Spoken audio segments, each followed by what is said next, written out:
Toutes les actions de vos associations sont dans votre JT des Assos. Bonjour. Deux grandes associations sur notre plateau aujourd'hui.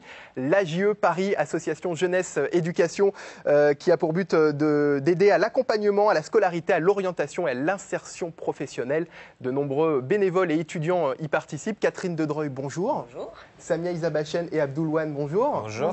On va parler de votre association dans quelques instants, mais d'abord, je me tourne vers Isabelle Aubry, Bonjour. fondatrice et présidente de l'AIVI, l'Association internationale des victimes d'inceste. Bonjour Isabelle. Bonjour. On sait aujourd'hui qu'environ 2 millions de personnes sont victimes de l'inceste. Quel est l'objectif de votre association, Isabelle? Militer. On a changé de loi. Déjà, on a rallongé la prescription pour que les victimes puissent porter plainte jusqu'à 38 ans. Et puis maintenant, on vient d'insérer l'inceste dans le code pénal. Et maintenant, on veut que les victimes soient prises en charge. Donc on se bat pour ça. Alors, quelques images de l'AIVI avec un extrait du clip officiel. On regarde.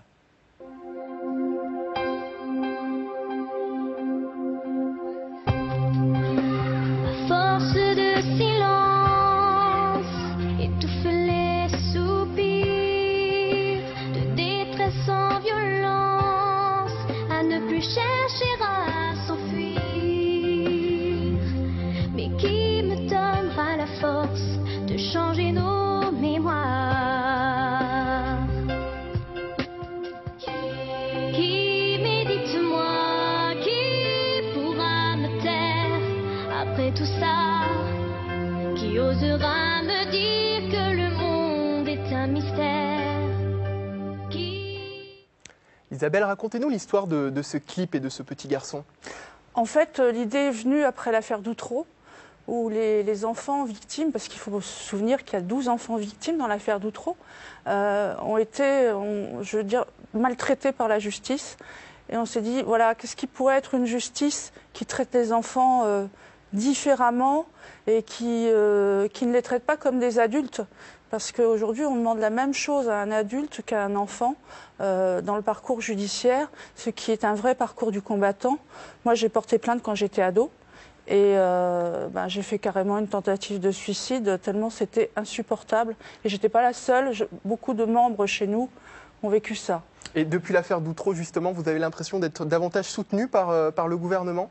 Ou ça reste difficile encore? Disons que là, on vient d'obtenir une loi, quand même, soutenue par Marie-Louise Faure, qui a permis d'insérer l'inceste dans le code pénal, d'offrir quand même plus de protection pour les enfants. Et nous l'espérons bientôt une meilleure prise en charge des victimes.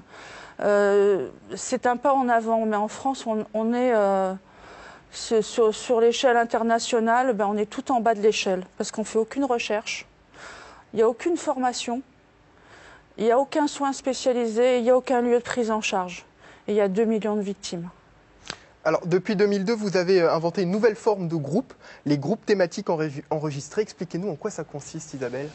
Alors, nous, notre slogan, c'est « Donnons-nous enfin la parole ». Nous, on considère que les victimes sont des expertes. Elles ont vécu l'inceste, elles savent ce que c'est. Et comme nos professionnels ne sont pas formés, on réunit régulièrement des victimes sur des thèmes précis. On enregistre ces groupes de parole. Et c'est toute cette expérience, on l'accumule et on en fait des livres comme celui-là pour tout le monde, le grand public et les pros. Effectivement, donc il y a des livres qui sont sortis des suites de ces groupes de parole. On va voir les images à l'écran. Est-ce que vous faites appel à des étudiants de temps en temps pour vous aider, pour vous filer des coups de main au sein de l'AIVI? Alors on a des étudiants bénévoles, bien sûr, mais on a surtout beaucoup de stagiaires. Des stagiaires en psycho, en EduxP, autres filières, traduction. Mais les plus intéressés, disons, c'est les psychos en Master 1, Master 2, ceux qui veulent se diriger vers la clinique et qui ont besoin de rentrer en contact avec les victimes. Isabelle, avant de conclure, votre espoir au sein de cette association? Mon espoir, c'est que la société prenne conscience de l'inceste. Et que c'est pas encore fait selon vous? Absolument pas. C'est-à-dire, un jour, on a pris conscience qu'il y avait le sida. On a fait ce qu'il fallait, on a fait des recherches, on a formé, etc. On a mis les moyens. Pour l'inceste, il n'y a aucune conscience politique aujourd'hui. Et au niveau de la société, c'est pareil. Donc, Juste si je peux rajouter, en 2009, on a fait un sondage Ipsos. On a demandé aux Français, si un enfant vous dit qu'il est victime et vous demande de garder le silence, que faites-vous? Eh bien, c'est seulement 30% des Français qui ont eu la bonne réaction en disant qu'ils prévenaient les autorités. Seulement 30%. Alors, merci Isabelle. Alors, pour contacter et soutenir l'AIVI, rendez-vous sur leur site internet aivi.org. Isabelle, je rappelle que vous êtes l'auteur de La première fois j'avais 6 ans, dans lequel vous racontez ce que vous avez vécu entre 6 et 16 ans. On voit l'image, justement, la couverture du livre à l'écran. Merci à vous. Merci.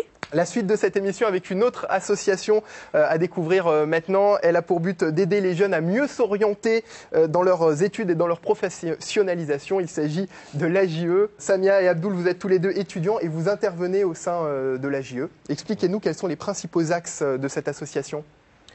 Alors tout d'abord, c'est une association qui aide en gros à l'accompagnement scolaire, qui redonne confiance en soi à la scolarité et qui nous donne aussi goût aux études.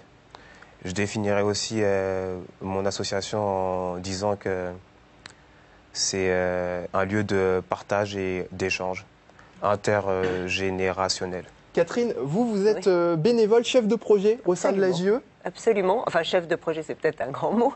Mais disons que j'y suis comme bénévole. Je les ai découverts au sein de ma vie professionnelle. Et maintenant que je ne travaille plus, je suis contente d'être bénévole dans cette association. Et le projet Émergence, en fait, c'est un projet qui concerne nos grands jeunes, justement suite à tous ces jeunes que nous avons pris en charge en primaire, collège, lycéen. Enfin, nous avons des grands jeunes. Et c'est très intéressant de travailler avec eux dans le sens de, si vous voulez, de ne pas leur imposer nos souhaits, nos choix, mais justement qu'ils soient co-auteurs d'un projet, qu'ils nous disent, eux, ce dont ils ont envie, besoin, pour qu'on monte un projet ensemble. D'ailleurs, ils vont vous parler du prochain projet qu'on a ensemble. Et vis-à-vis des plus jeunes de l'association, c'est une, si vous voulez, c'est un magnifique espoir pour eux de voir des jeunes qui ont été petits, qui ont suivi le cursus justement de l'aide, du soutien scolaire, et de voir qu'ils ont réussi dans leurs études. Ils sont envoyés, Samia et Abdoul, on en a 15 grands jeunes comme ça qui sont dans des études supérieures. Samia, et c'est vraiment magnifique. Samia, l'AJE va également s'associer à GAP prochainement pour la 2e fois dans le cadre d'une journée solidaire qui a pour but d'aider, de favoriser la recherche de stages et de formation. On va regarder quelques images du clip réalisé l'an dernier par l'association. Vous allez le voir, si justement vous êtes à la recherche d'un stage ou d'une formation, surtout ne suivez pas cet exemple.